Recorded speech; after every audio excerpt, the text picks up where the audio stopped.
Hola oyentes de Radio Sefarad, les damos la bienvenida un día más aquí al informativo que será comentado por Jorge Queay. ¿Qué tal, Alejandro? Comenzamos con los titulares. Los ataques en la ciudad de Gaza provocarán cortes en el servicio de Internet y teléfono. Trump recibirá a Netanyahu el 29 de septiembre y lanza una dura advertencia a Hamás sobre los rehenes.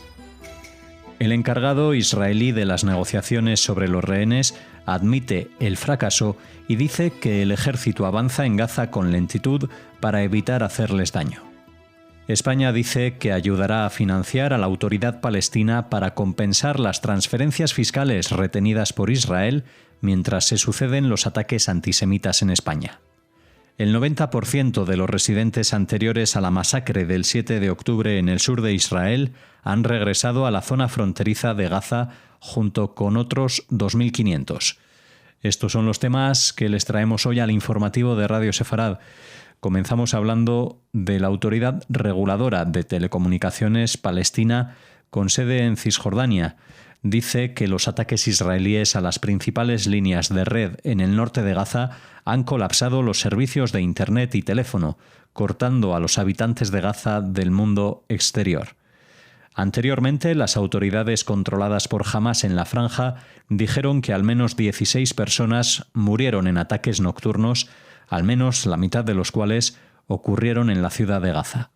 El recuento no distingue entre civiles y combatientes, pero incluye a varias mujeres y niños, según las fuentes de Hamás.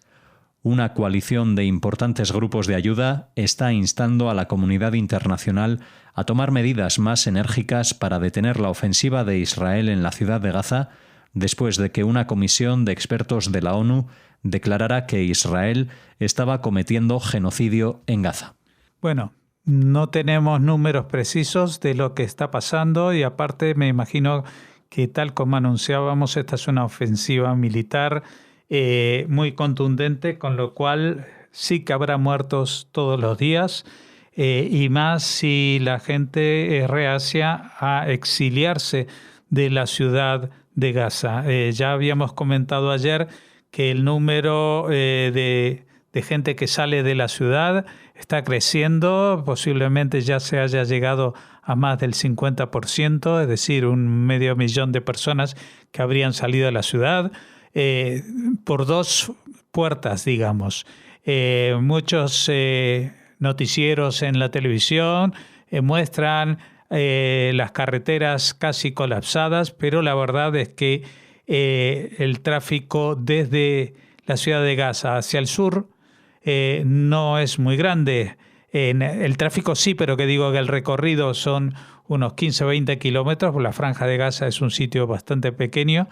y aunque esto avance muy lentamente, pues estas gentes están mucho más a salvo que los que se han quedado dentro de la ciudad, que está siendo atacada muy fuertemente, como se había advertido y se había repetido en muchísimas ocasiones. No solamente se han derribado o dinamitado estos altos edificios que podían servir de refugio a los ataques terroristas, sino que ahora mismo se supone que están entrando en los barrios más periféricos de Ciudad de Gaza, acercándose al centro, con unidades también de blindados y con todos los medios de que dispone Israel para llevar a cabo esta batalla final que se está haciendo muy lentamente, con muchísimo cuidado, para tratar de evitar de que pues los secuestrados israelíes que todavía permanecen con vida sean asesinados. Como decimos, todavía no tenemos noticias veraces que sean, por ejemplo, provenientes del propio ejército israelí. Lo único que tenemos, como en los últimos 2 años, son noticias que nos llegan del grupo terrorista Hamás, que más que noticias son propaganda, en la cual pues distorsionan absolutamente las cifras que nadie puede comprobar, y también el propio objeto de la noticia, ¿no? Es decir, cuando están masacrando ellos mismos a gente para retenerlos como escudos humanos, dan esas muertes como provocadas por los israelíes. Cuando se reúnen en los túneles debajo o dentro de los centros de salud, dicen que los israelíes atacan hospitales sin aclarar por qué lo hacen y con qué métodos lo hace Israel para evitar este tipo de muertes indeseadas de gente inocente. Bueno, todo esto forma parte de la guerra en el siglo XXI, la guerra de la información. Y en ese sentido, al menos en España, pues Hamás, un grupo terrorista, está ganando la guerra, a pesar de que mueran miles de personas o decenas de miles de personas, o como la relatora de Naciones Unidas para Medio Oriente, con una distorsión que ya es casi en sí un crimen de guerra, hablando de centenares de miles de personas muertas en la Franja de Gaza por estos acontecimientos que son culpa exclusiva de este grupo. Y no es, y voy a reiterar porque en la televisión y en la radio aquí en España todo el tiempo se habla de Israel contra Palestina, no es contra Palestina, sino contra el grupo terrorista Hamás. El presidente de Estados Unidos, Donald Trump, invitó al primer ministro Benjamín Netanyahu a reunirse en la Casa Blanca a finales de este mes, dijo el líder israelí en una conferencia de prensa el martes en Jerusalén, al tiempo que advirtió a Hamás que no dañe a los rehenes mientras el ejército opera en la ciudad de Gaza. Según Netanyahu, la visita tendrá lugar el 29 de septiembre, 3 días después del discurso programado del primer ministro en la Asamblea General de las Naciones Unidas en Nueva York. Netanyahu anunció la reunión durante una conferencia de prensa centrada en el estado de la economía de Israel después de enfrentar intensas críticas por decir un día antes que el país necesitaría volverse cada vez más autosuficiente. También indicó que la información sobre los resultados del ataque de Doha no es totalmente concluyente, además de afirmar que la respuesta negativa de los mercados a su comentario sobre Esparta es un malentendido. Bueno,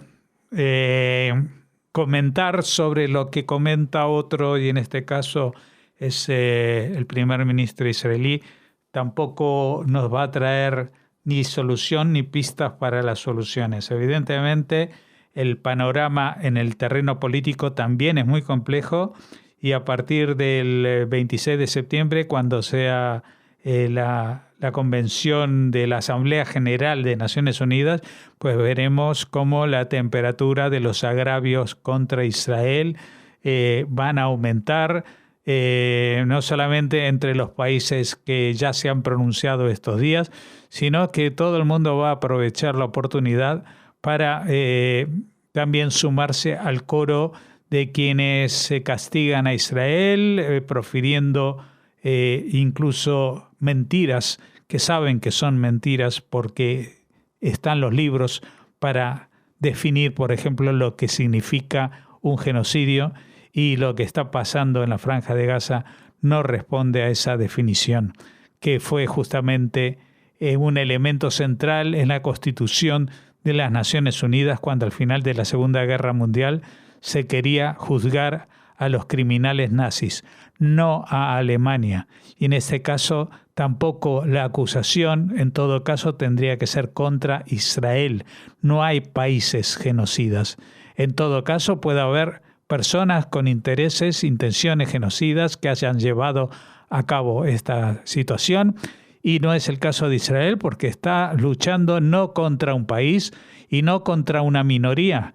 y no contra gente de otra religión, sino contra un grupo terrorista que se ha hecho con el control de una población para eliminar al país que los alberga, que es Israel.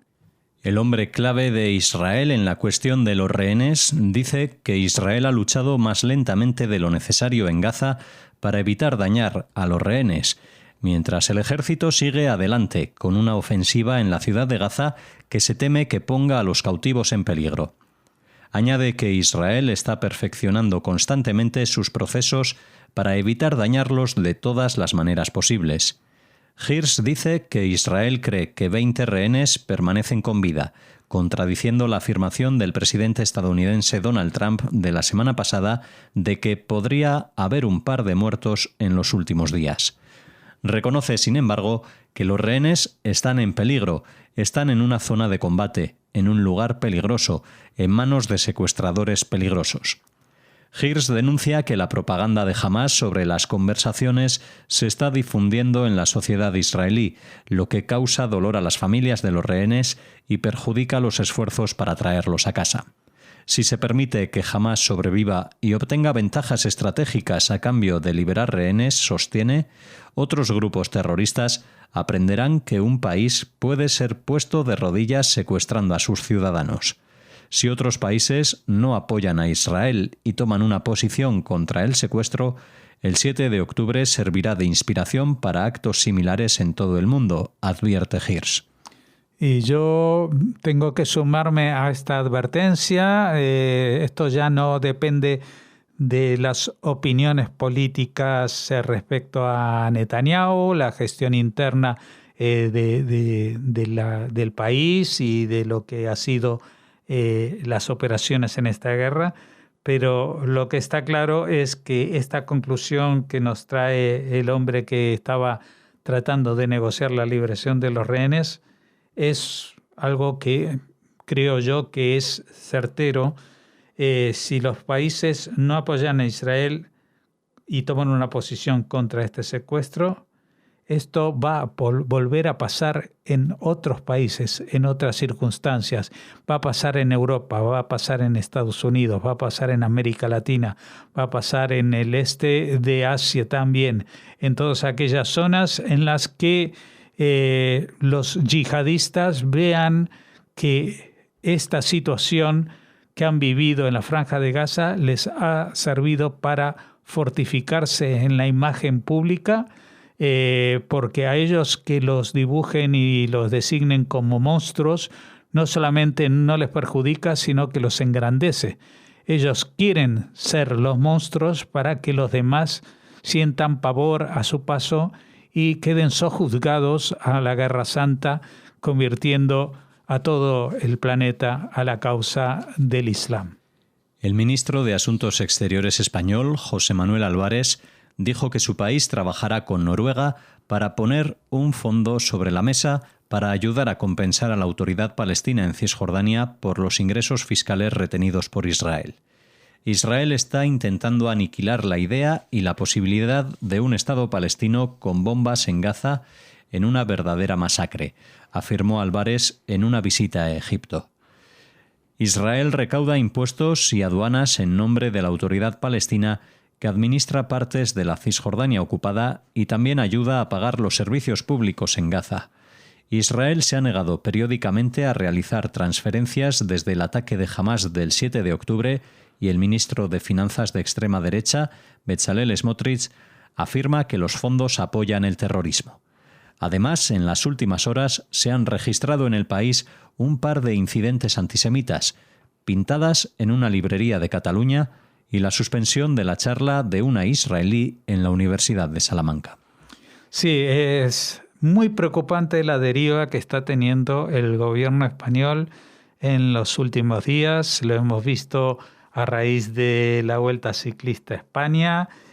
animando a unas protestas que por otra parte dicen que ellos siempre se refieren a esto como algo pacífico,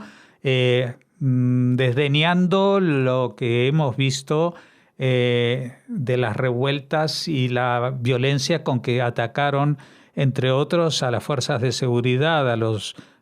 policías que tenían que estar vigilando y cuyos cuerpos o las dotaciones eran realmente escasas. No hay nada más que ver el resultado final, que arroja un par de decenas de policías heridos y no heridos entre el público. Es decir, esta es una situación bastante particular, creo, en las manifestaciones. Es decir, que de alguna manera el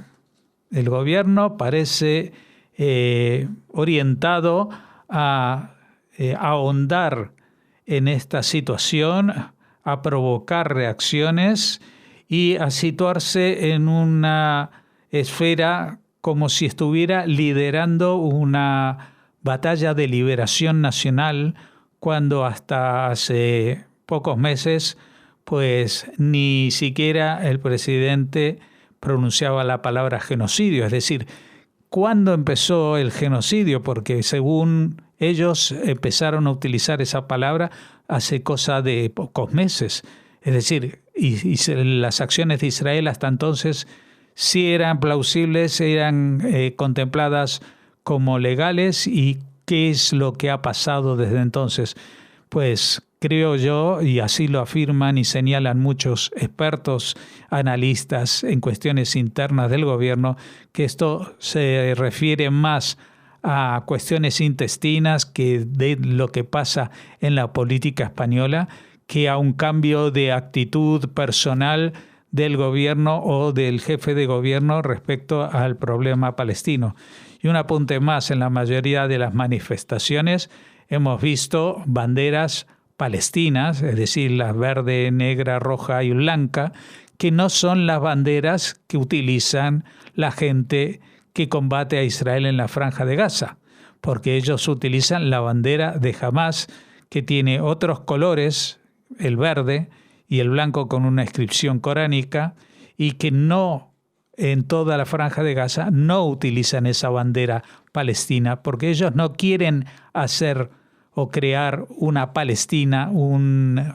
país palestino al lado de Israel. Ellos quieren que Israel desaparezca. A ver si lo tenemos claro, porque esto no es una observación mía, un análisis de un experto, sino que está en la propia carta fundacional de este grupo terrorista, hasta decir más. Y a esto hay que agregar que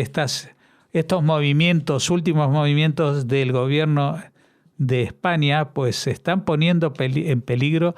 no solamente a los israelíes o a la acción exterior o incluso a las competencias en cuestiones de deporte o de cultura, sino a los propios judíos que vivimos en España. Y como dice la definición del antisemitismo,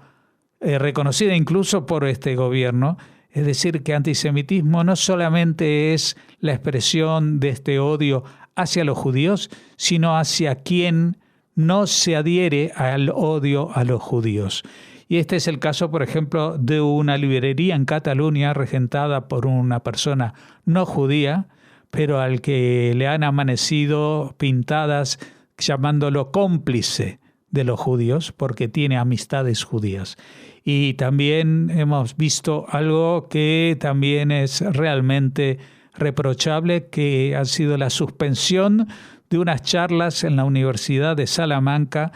porque es la que daba la charla y no era en tema ni de Medio Oriente ni de política y nada que ver con eso, sino en cuestiones de criminología. Pues la han suspendido porque hubo una especie de sindicato de estudiantes, pues ha amenazado con provocar incidentes. Y ante la amenaza, ni siquiera la constancia de que haya pasado algo, ante la simple amenaza de que pudiera pasar algo por un grupo que ni siquiera tiene una trayectoria como sindicato estudiantil, pues la Universidad de Salamanca ha tirado por la borda, creo que son ya 800 años de historia, y la ha arrastrado por el fango. La agencia gubernamental encargada de rehabilitar la región fronteriza con la Franja de Gaza dice que entre los retornados a sus casas hay más de 50 nuevas familias, unas 2.500 personas que se han establecido en 13 de las comunidades más afectadas por el ataque liderado por Hamás.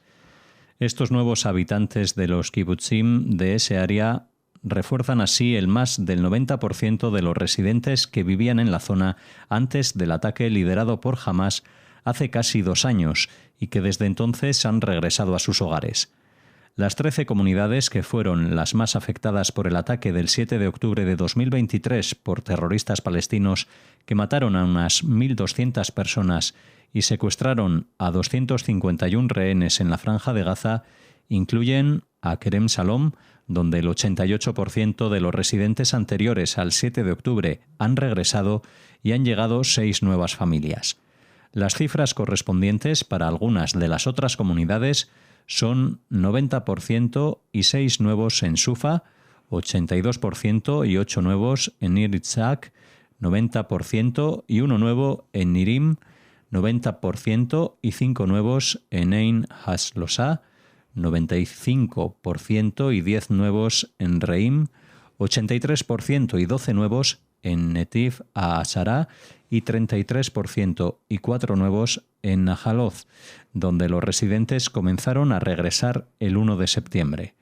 Los residentes de las 5 comunidades más afectadas aún se encuentran en alojamientos temporales, mientras sus kibutzim se reparan y rehabilitan. Se espera que las obras concluyan en noviembre en Kisufim, en marzo del próximo año en Jolit, en julio en Kfar Aza y en agosto en Be'eri. No se ha fijado una fecha para el regreso a casa de los residentes de Niroz, quienes acordaron un paquete financiero con el Estado en abril. Bueno, queríamos saber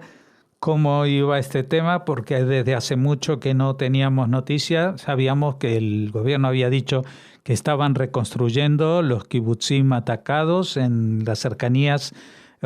colindantes con la Franja de Gaza, y estamos viendo que ahora ya empiezan a regresar algunos de sus habitantes. Y la buena noticia es que, aunque en algunos casos, la mayoría de los casos, no regresa la totalidad, porque me imagino que alguna gente pues ya no se ve con fuerzas para volver a vivir esta situación, y por eso los números rondan el 90, el 95% en algún caso, y en algún otro incluso ha disminuido hasta el 33%. Vemos que por lo menos hay un horizonte, hay una luz al final del túnel para esta gente que ha sido desplazada durante estos 2 años a sitios de estancia temporal. Son gente que están acostumbrados a trabajar, están acostumbrados a vivir en comunidad y han tenido que pasar estos 2 años en circunstancias muy particulares. Aparte de que muchos de ellos evidentemente también han sido reclutados y han participado en la guerra, o sus hijos o sus nietos. Pero todavía incluso quedan algunos kibutzim de la zona a los que todavía no ha vuelto nadie, y esperan que esta empiece a cambiar a partir de ahora. Me reconozco muy afectado porque se anuncia aquí que todavía falta un mes para que Kisufim, la gente de Kisufim, vuelva a ese kibutz donde yo viví durante 3 años. Y evidentemente el kibutz que va a tener menor retorno de los habitantes originales, porque fue el más castigado durante la invasión de los terroristas de Hamas el 7 de octubre, es Be'eri, es Niroz, y para ese retorno pues seguramente se esperará o será más escalonado, pero también esperamos que los otros tan afectados como Be'eri y Kfar Aza puedan hacerlo, pero las fechas que se dan se estiran hasta el verano del año que viene, porque en algunos casos la destrucción ha sido tremenda. Con estos comentarios de Jorge finalizamos el informativo de Radio Sefarad, donde les esperamos con más noticias en la próxima edición.